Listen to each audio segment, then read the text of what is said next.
네, 시청자 여러분, 구독자 여러분, 안녕하십니까. 그리고 100원, 200원 후원해 주시는 후원자분들께도 감사의 말씀을 드리면서 연휴가 시작되는 금요일 밤인데요. 금요일 밤에 이제 삼겹살에 소주 한잔 해야 되지 않겠느냐, 이렇게 얘기가 될 수 있겠습니다만은, 여러분들에게 역사적인 사실을 전달해 드리고 방송을 해야 되는 제 입장에서는 언제나 제 입장에서는 무거운 주제 말고는 사실 이야기해 드릴 게 없는 것 같아요. 그래서 이 즐거운 삼겹살에 소주 한잔 할 수 있는 이런 시간에 그런 좀 이렇게 무거운 주제를 이야기를 드려서 죄송합니다만은, 오늘도 무거운 주제를 가지고 얘기를 해보도록 하겠습니다. 결국 우리가 한 45년 동안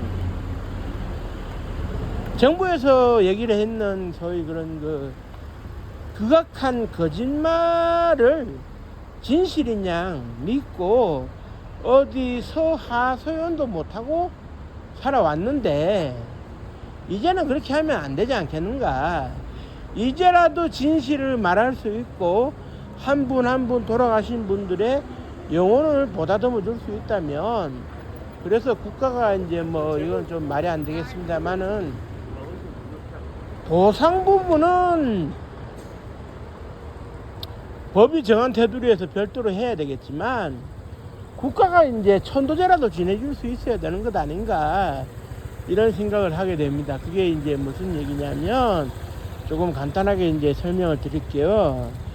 현재 우리가 80년 5월 강주를 겪었는데, 정부에서 176명인가요 180명인가요 사망자 발표를 했죠.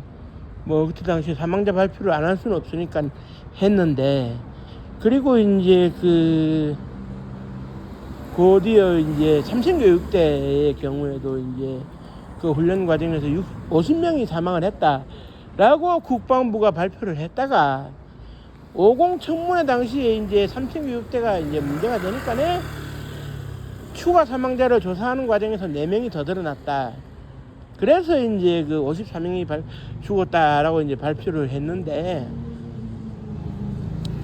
광주의 경우에는 드러난 부분에 대해서는 어느 정도 보상이 있었어요, 특별법으로. 그러나 이제 참신교육대의 경우에는 어떤 경우에도 특별법이 제정되지도 않았고, 조사는 이루어졌지만 결국 보상은 없는 상태에서 이제 머물러 있는데요. 이 자체가 정부에서 극악한 그런 뭐라 그래야 될까, 거짓말을 하고 있다, 저는 이렇게 이제 생각을 하고 있고요. 그게 이제 어떤 거냐 하면은 각각을 이제 통해서 이제 살펴보도록 하겠습니다. 저는 1980년 5월 강주에서 발포 명령자가 없었을 가능성이 있다라고 주장하는 사람인데, 그러면 발포 명령이 없는 가운데 병사들이 함부로 총을 쏠 수 있겠느냐에, 이 지점에서 제가 드리고 싶은 얘기를 좀 드릴게요.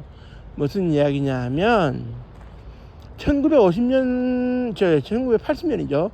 죄송합니다. 1980년 5월 20일 날, 그때 당시에 이제 광주 신역이 있었어요. 그러니까 구역과 신역을 가르는 기준은, 구역의 경우에는 도심에 위치하고 있기도 하지만 경전선이라 그래가지고, 이제 부산에 이제 부전역에서 출발하는 열차가 광주까지 가는 경전선, 남부 지방에 가로지르는 경전선이 지나가는 역이 광주 구역이고요. 호남선을 따라가가지고 이제 목포까지 가는 호남선에 있어가지고 이제 송정리에 새로 지은 역이 이제 소위 신역이에요. 그래, 신역을 삼공수여단이 이제 지키고 있었는데 병력이 상당히 부족했죠. 그런데 이제 광주 시민들이 신역을 탈환하려고 이제 갔을 때, 겁을 먹은 병사들이 살고 싶을 거 아닙니까? 자기들이 당하고 싶지는 않고. 그런데 이제 정신을 차리고 보니까네, 아이고, 우리는 M16 소총도 있고 실탄도 있는데 여기서 우리가 얻어맞을 수는 없지 않겠느냐. 그래서 이제 어떻게 되느냐, 병사들이 자의적으로 시위 군중을 물리치기 위해서 총을 쏜 겁니다. 총을 쏘고 최초의 발포가 일어났는데 여기서 2명이 사망을 했죠. 2명이 사망을 했는데 이게 이제 광주 505 보안부대를 통해 가지고 이제 보안사령부에 보고가 되고, 자정무렵에 이제 전두환 보안사령관이 이제 사령관실에서 뜬 눈으로 밤을 새고 있는데 이제 보고를 받은 그 허화평 비서실장이 보고를 했더니 누구 명령으로 총을 쐈냐, 이 명령 체계가 어떻게 되는 거냐 하고, 자기도 알지 못하는 상황에서 총이 발포가 됐으니까. 그래 이제 허화평 비서실장이 얘기를 합니다. 자위적인 차원에서 병사들이 총을 쏜 것 같다.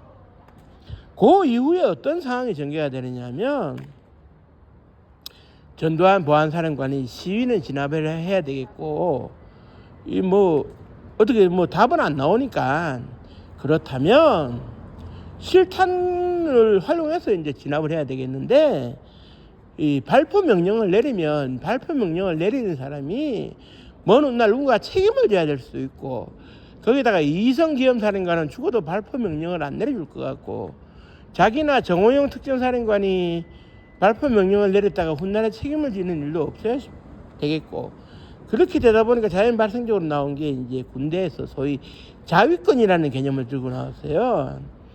그래서 이성 참모총장한테 자위권 발동을 이제 해달라고 해서 했는데, 이게 무슨 얘기냐면, 군인이 이제 총과 실탄을 소지하고 있는 상황에서 자신의 신체에 위협을 느껴서 도저히 안 될 상황 싶을 때는 총을 쏠 수도 있다. 이건 발포 명령과는 조금 다른 개념일 수 있겠지만 그렇게 가능하다. 이렇게 그래 이제 자위권 발동도 이제 들어주지 않으면 당장에 자기가 잡혀갈 것 같은 생각이 들어가지고 이성 참모총장 겸 기염사령관이 자위권 발동은 동의해줬는데, 문제는 이 자위권 발동 자체가 발포 명령과 진배 없어요. 병사들이 위협 상황이라고 알아서 느끼면 총을 쏠 수가 있는 겁니다. 그러니까 이제 전두환 씨 입장에서는 손 안 대고 코 푸는 격인데, 자의적으로 계속 총을 쏘니까는 얼마나 죽어갔는지 알 수가 없어요. 광주에서 소모한 실탄만 해도 12,000발 정도를 소모했다고 이제 하는데, 헬기의 기총 사격까지 그리고 기관총 사격까지 겸한다면 많은 실탄이 쏟아졌을 텐데 180명 정도가 죽었다는 것은 말이 안 되는 것이고, 그래서 저는 이제 광주에서 1,000명 넘는 사람들이 죽어갔지만 시신을 안매장하고 덮어버렸다. 그래서 국민들에게는 거짓 발표를 해서 180명만 안타깝지만 죽어간 걸로 이렇게 발표를 했다. 저는 이렇게 보고, 이 근거가 뭐냐면은 이렇게 보셔야 됩니다. 일단은 88년도가 89년도에 서울 벽제 공동묘지 있잖아요. 서울특별시가 그때 관리했던 벽제리 공원묘지의 한쪽 구석을 팠어요. 묘지를 정비한다고. 그러니까 규정을 지키지 않고 파묻혀 있는 시신들이 쏟아져 나온 겁니다.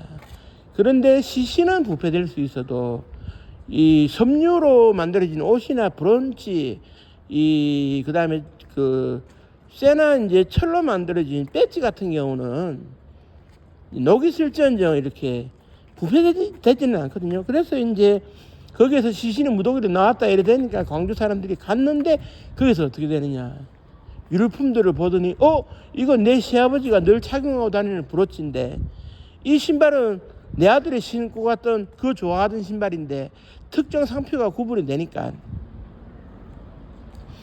내 아들이 없는 돈에 나이키 신발 사줬다고 얼마나 좋아했는지 모른다, 이런 식으로.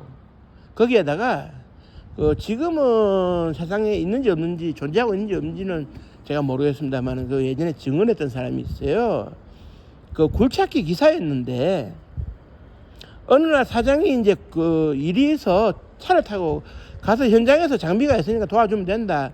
돈을 버는 사람 입장에서는 건수가 있으면 일하러 가야 될 거 아닙니까? 그래서 이제 갔더니 서남쪽 방향으로 가더라 하는 것만 기억이 되는데, 이제 서남쪽 방향이면 어떻게 되느냐, 그 사람이 대구에서 업무 명령을 받고 서남쪽으로 갔으니까 광주 쪽, 나주 쪽 확률이 높은데, 외곽 쪽으로 딱 가가지고 어떻게 되느냐, 덤프트럭이 딱 오면은 자기가 굴착기 기사니까 포크레인으로 덤프트럭이 이제 그 뒤에가 이제 올라가치면은 안에 있는 내용물들을 싹싹 끄집어내서 청소해서 이제 그 파묻고 덮어버리는 일을 했다. 그런데 여기서 시체 썩는 냄새가 가득했다. 그리고 그 무더기로 이제 그 마대자루가 이제 찢어진 상태에서 일부가 보이는 게 사람이었다. 이런 증언이 나와 있습니다. 그렇기 때문에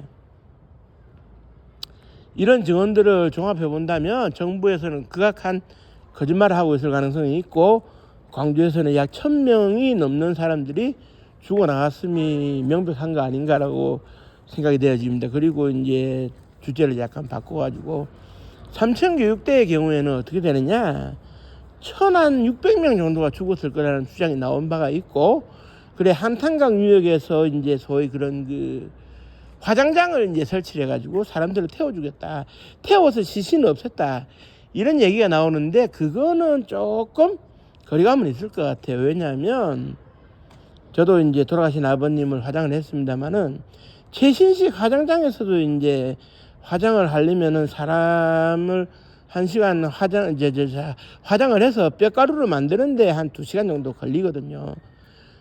그런데 이제 그 하루에 이제 화장장에서 처리할 수 있는 시신에 이제 사람 수가 정해져 있는데, 무더기로 1600명 가량을 화장할 수 있는 게 이제 소위 그 나치가 게토나 그런 그 수용소, 절멸 수용소에서 독가스로 사람을 죽여놓고 유대인들을 그 소각하는 이 작업도 그 히틀러가 그런 그 시설 설치 명령을 내려가지고 가능하긴 했는데, 이것도 엄청난 작업인데, 그래서 1600명 가량을 단시간 내에 그 화장을 한다, 이건 좀 어려울 것 같습니다. 다만 1600명 가량이 사망을 해서 안매장에서로 그건 충분한 것이, 일단 이렇게 봐야 됩니다. 삼천교육이라는 그 자체는 제가 군대에서 삼천교육대에서 받는 훈련을 받아봤는데요, 하루만 받으면 저 같은 그 군사훈련에 이골이 난 군인들조차도 하늘에 별이 보이고 내 인생이 여기서 끝나는 줄 알아요. 실제로 한국전쟁도 겹치고 군에서 특수훈련이나 특수훈련을 다 받고 군생활을 한 바 있는 강창성 전 보안사령관이 하나회 사건으로 전두환 장군에게 밉보이게 되면서 영등포 교도소에서 4번에 걸쳐서 삼천교육을 받았는데요, 죽기 직전에 살아났고 당뇨병까지 얻었어요. 그 정도로 힘듭니다. 군대에서 잔뼈가 굵은 사람도 버텨내기 힘들 정도로. 그런데 일반인들, 아무렇게나 끌려간 일반인들, 나이 드신 분들, 여자들, 이런 사람들이 그 군사훈련을 받고 두드려 맞다 보면 당연히 이제 그 사망자가 많이 나올 수밖에 없어요. 그리고 이제 그 보안사의 이제 수사 담당 그 개원이었던 병사가 이제 자기가 보고서를 잠시 본 적이 있는데 780명대의 그 사망자 보고가 중간 정도에 올라갔던 그 보고서를 본 일이 있다는 증언도 있었고요. 그 다음에 이제 그 예를 들면 그 임근실 씨 같은 경우에 이제 사망을 했는데, 애시당초 사망자에 포함되어 있지도 않았지만 그 이적이라는, 그때 당시 신문사 기자로 있다가 끌려가고 뒤에 목사가 된 이적이라는 분이 그 청문회 나와서 증언을 하면서 임근실 씨의 죽음도 명확하게 이제 사실로 드러났는데, 그렇다면 군에서 얼마나 숨기고 있을지는 명확관한 게 아닌가, 이런 그 생각을 해보게 되고요. 뭐 국민들에게 이제 그 군인들에게 이제 도전하는 행위에 대해 가지고 겁을 주겠다는 목적으로 만들어진 이 삼천교육대에서 뭐 두드려 맞고 목봉 체조하고 그러는 게 일상이었으니, 이렇게 단련이 안 된 사람들은 죽어나갈 수밖에 없는데, 이것도 광주와 마찬가지로 무더기로 죽어나가니까, 그렇다고 이제 화장을 하기에는 시간도 걸리고 드러날 우려도 있으니까 어느 또 산골에 그 파가지고 집단 안매장을 했을 가능성이 있죠. 그리고 그 지역이 군사보호 지역으로 묶여서 군부대 관리 시설물이 들어서 있는 위치가 된다면 민간인들이 접근은 불가능할 거고, 그런 식으로 이제 죽음을 내팽개쳤을 가능성은 충분합니다. 그 사람들이 철면피기 때문에 먼 훗날 자기네들의 그런 그 행위를 뭐 반성하거나 사과할 사람들도 아니겠지만, 그렇다 하더라도 너무 많이 죽어나가는 것으로 발표가 되어지면 뒷감당이 두려우니까 적당한 선에서 죽어나간 것으로 그냥 치부를 하자. 그리고 진압 과정에서, 시위 진압 과정에서, 아니면 삼층교육 훈련 과정에서 애석하게 죽어나간 사람으로 그냥 치부를 하자, 뭐 그런 것 같아요. 그러다 보니까는 이제 그 뭐라 그래야 됩니까, 이들의 억울한 죽음에 대해 가지고 그 뭐라 그래야 될까요, 관련되어 가지고 실종이 됐거나 사망한 것이 명백한 경우에도 드러난 게 없어요. 드러난 게 없고, 그때 당시에는 결국 숨기기 급급했기 때문에, 다만 이제 먼 훗날 이게 진실이 드러날 때 자기들이 대응을 해야 되기 때문에 DBS 파일 같은 경우는 만들어 놨을 수는 있어요. 이제 DBS 파일이라고 하면 이제 더티, 더럽고 블랙, 어둡고 음흉한 기록인데, 이제 시크리티, 보안은 유지를 해야 되는 어두운 세계의 기록이긴 한데 보안은 유지되어야 하는 기록. 그렇기 때문에 자기네들은 알고 있다가 진실이 드러날 때쯤 먼저 선제 공격을 할 수 있도록 하겠다, 뭐 이런 식으로 이제 그 자료를 가지고 있을 가능성은 충분합니다. 자기들마저도 전혀 이제 그 파악이 안 되고 있다면 먼 훗날 대응이 안 되겠죠. 물론 45년이라는 세월이 흘렀으니까 그때 육군 일병으로서 이제 진압에 참여했거나 참청교육대에 참여한 사람도 지금은 65세쯤 됐으니까 나이가 들었겠습니다. 그리고 그때 당시에 40대 이상의 지휘관급들, 참모급들은 뭐 이 세상 사람이 아닌 경우도 많이 있을 수는 있겠죠. 하지만 국가는 영속성을 지니고 우리가 그 옛날 당군 할아버지 시절부터의 법통을 개성하는 상황인데, 어느 시대의 정부가 부정될 수는 없는 일이거든요. 그렇다고 한다면 결국 어떻게 되어지느냐, 그 옛날의 잘못을 지금의 정부가 와서 인정하고 적절한 대책을 취할 필요가 있다 이겁니다. 과거가 단절되는 건 아니기 때문에. 물론 권리를 누가 받는데 치우는 건 누구냐 하는 논란은 있을 수 있겠지만, 누가 권리를 받다 해서 이것을 내가 못 치우겠다 할 것 같으면 그 사람은 대통령을 하지 말아야죠. 그런 거 하라고 대통령 이제 뽑아주는 거 아니겠습니까? 저는 그렇게 생각하고요. 앞으로 이 문제가 본격화되면 세상이 또 한번 시끄러워지겠습니다만은, 뭐 진보 보수 좌우 할 거 없이 차기 대통령이 이 문제를 심사숙고해서 드러나지 않았던 부분 중에서 드러내야 할 필요가 있는 부분들을 드러내야 한다, 저는 그렇게 생각을 하거든요. 아픔은 공유하고 치유를 해야 됩니다. 언제까지 안매장으로 그냥 묻어둘 수는 없는 노릇이거든요. 그럴 것 같으면은 우리가 과거에 뭐 예를 들면은 뭐라 그래야 됩니까, 개유정난 때 수양대군의 잘못을 지적할 필요도 없고, 선조임금 때 정철이 무차별 학살을 감행한 그런 사화나 정변 이런 거, 정렬이 모반 사건 이런 거 우리가 다시 해서 공부할 필요가 없는 거 아니겠습니까? 그런데 공부를 하지 않습니까? 왜냐? 그 시절에 잘못된 것을 지금의 관점에서 되돌려 볼 수 있어야 된다. 그래서 모든 후손들이 상처가 치유되고 회복될 수 있어야 되고, 잘못을 한 쪽에 잘못을 지적할 수 있어야 된다.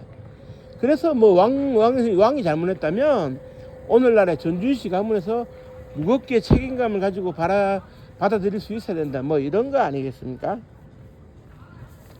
그렇기 때문에 이제 역사라는 게 이제 거울 들여다보는 것처럼 소중한 건데 그 책임을 방기해서는 절대 안 될 것이고요. 그렇다고 이게 이제 정치적인 정략적 차원에서 이루어질 필요는 절대로 없다고 생각을 하되, 다만 이제 보수적인 접근이 조금 필요한 것은 아무래도 이제 새롭게 드러나는 사망자가 있다면, 희생자가 있다면 그 사람들의 목숨값을, 사람이 목숨값을 정한다는 것도 웃기지만 목숨값을 45년이 지난 지금의 시점에서 경제적 부가가치로 환산해 주기는 조금 정부가 고심이 되지 않을까 이렇게 생각을 하는 데 있어 가지고, 이제 문재인 정부 때 어떻게 되느냐, 그 한 70년 지난 그 제주도 4.3 사건의 경우에 사망자 한 사람당 9천만 원을 지급하기로 이제 유족들과 합의를 본 사례가 있기 때문에 그걸 좀 참고하면 되지 않을까 싶습니다. 뭐 그렇다고 해서 억만금을 준들 희생자들이 살아 돌아오는 것은 아니기 때문에 넋이라도 위로해주고 제사라도 지내주고 후손들이 그나마 받아들일 수 있는 조건으로 인정을 받아야 된다. 저는 그 생각이거든요. 이거를 돈의 개념에서 생각하면 한도 끝도 없기 때문에 절대 그 돈의 개념에서 생각해서는 안 될 것이고, 그런 그 지혜를 모으는 게 필요하지 않나 그런 생각을 해봅니다. 그리고 이제 연휴를 맞이해서 들로산으로 놀러 다니실 수가 있고, 물론 뭐 주말에 비가 온다고는 합니다만은 뭐 그렇게 이제 삼겹살에 소주도 한잔 하실 수 있는 분위기에서 역시 무거운 주제를 가지고 얘기를 한다는 것은 참 부담스러울 수는 있는데, 아무도 얘기 안 하면 그건 말이 안 된다고 보기 때문에 저라도 얘기를 해야 된다. 그래서 저는 책임감을 가지고 이제 방송을 하는 겁니다. 어차피 제가 뭐 좀 잘 나가는 유튜버들처럼 돈을 많이 벌고 이런 것도 아니고, 제 유튜브 해가지고 지금 수익이 없어요. 아직은. 기껏해야 뭐 후원금 몇만 원 받은 게 이제 전부인데, 그렇지만은 할 말은 해야 된다. 역사학자로서 못할 말이 있어서는 안 될 것이다. 이 생각하에서 이제 저는 방송을 하는 것이기 때문에요. 물론 뭐 제가 수익이 생긴다고 해도 방송의 기조가 달라져서는 안 된다고 생각합니다. 저는 이게 억만금을 버는 돈벌이라고 생각은 안 하거든요. 돈을 조금 여유 있게 벌 수 있으면 좋긴 하겠지만, 그래도 이제 그 돈보다는 역사적인 팩트를 중요시해서 국민들에게 몰랐던 사실을 알려드리는 것이기 때문에 그런 의도를 이해해서 시청해 주시면 고맙겠고요. 그리고 항상 말씀드립니다만은 시청해 주시는 가운데서 구독 한 번만 눌러주시고 가시면 저에게 큰 도움이 되겠습니다. 저의 현실적 목표는 구독자 2,000명이거든요. 2,000명 정도만 모여도 된다고 저는 생각하는 사람이기 때문에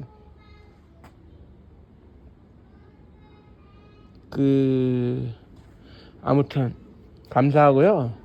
주말 즐겁게 보내시기 바랍니다. 그리고 주말에 특별한 이슈가 있으면 또 방송으로 접할 수 있도록 하겠습니다. 끝까지 들어주셔서 감사합니다. 고맙습니다.